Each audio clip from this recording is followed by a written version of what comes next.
A gente volta a falar sobre eleições. Há pouco a gente acompanhou a informação de Brasília com a repórter Paula Cuenca que as mulheres são maioria no voto este ano em outubro. Roberto Mota, essa participação que chama a atenção excepcionalmente neste ano. O presidente Bolsonaro melhorou a sua relação com esse público que vinham dizendo, você confirma isso? Acha que o presidente tinha problemas no relacionamento com mulheres ou isso nunca aconteceu?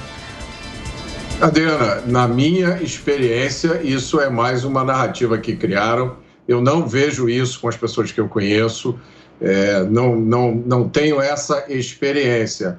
O ponto interessante dessa maioria dos eleitores serem mulheres, isso é muito interessante, porque a gente ouve constantemente uma reclamação de que mulheres não são eleitas em número suficiente, as mulheres não são representadas no Congresso, no Executivo. Ora, se a maioria de eleitores é formada por mulheres, por que a maioria dos eleitos não é também de mulheres?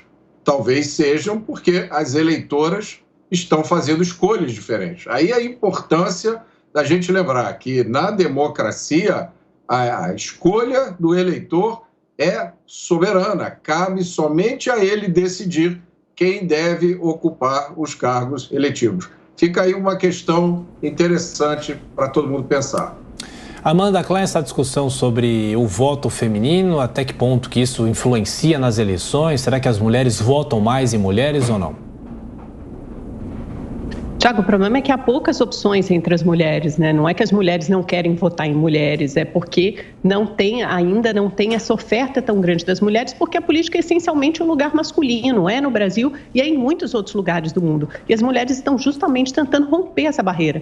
Tanto é que agora na reta final você ouve aí a consolidação de duas candidaturas femininas importantes, uma representada pela Simone Tebet, que é a candidata do MDB, PSDB, Cidadania, agora Podemos, né, que tem também como presidente do partido a deputada federal Renata Abreu, que é candidata à reeleição, com a vice Mara Gabrilli. Então, você tem uma candidatura tentando sempre flertar e se identificar, associar com esse propósito feminino de mais mulheres na política. E também, por outro lado, da União Brasil, saiu o Luciano Bivar e entrou a candidatura da Soraya Tronic. Então, a gente tem aí duas mulheres, além da Vera Lúcia, que é de um partido muito menor, é uma candidatura nanica, mas você tem algumas mulheres, pelo menos, para representar, para se fazerem representar no debate. Ontem, por exemplo, teve o debate de governadores a São Paulo sem uma representante feminina, né? Não tinha uma mulher naquele palco entre os candidatos com maior chance de chegar lá.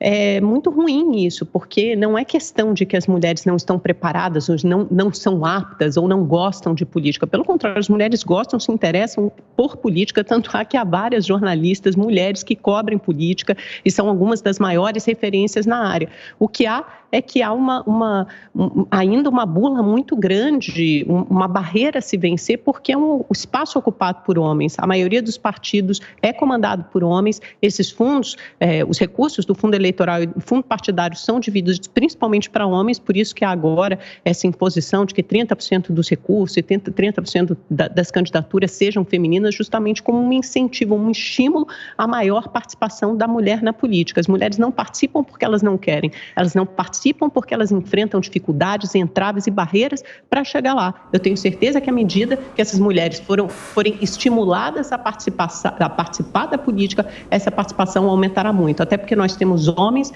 definindo e decidindo sobre muitos temas que dizem respeito principalmente à vida da mulher. E falando em mulheres e eleições, Mota, a gente tem observado nessa campanha de tentativa à reeleição do presidente Bolsonaro, maior participação também da sua esposa, a primeira-dama Michele Bolsonaro. Ela pode agradar a uma parte do público dele? Muito bem lembrado, Adriana. Eu acho que o presidente Bolsonaro é o primeiro presidente que eu tenho na memória que, na sua posse, deu voz à sua esposa. Eu preciso voltar a esse ponto. Se mais da metade dos eleitores são mulheres, as candidatas femininas deveriam ser muito melhor votadas do que elas são. Eu acho que a chave para esse dilema é muito simples. As mulheres não estão procurando votar em mulheres, as mulheres estão procurando bons candidatos, candidatos com ideias boas, com propostas boas. E é atrás desse voto de qualidade que as mulheres vão. Não adianta simplesmente ser mulher para ser candidata e receber voto das mulheres. Esse é um raciocínio muito simplista que algumas pessoas insistem em repetir.